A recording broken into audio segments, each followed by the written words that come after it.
2017 সাল কেঁপে উঠেছিল বিশ্ব ফুটবল।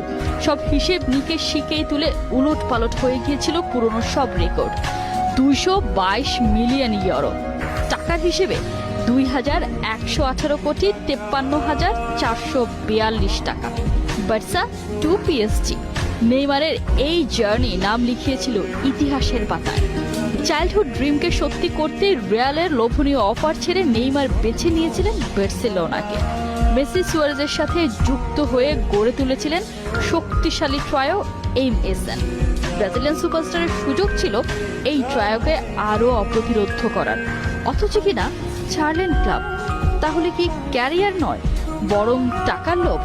নেইমারকে নিয়ে চারিদিকে শুরু হয়ে যায় এমন সমালোচনা। এই ঘটনার কেটে গেছে 7 বছর। সেই নেইমার পিএসজি ছেড়ে পাড়ি দিয়েছেন সৌদি আরব। প্রশ্ন হতেই পারে, এত বছর পর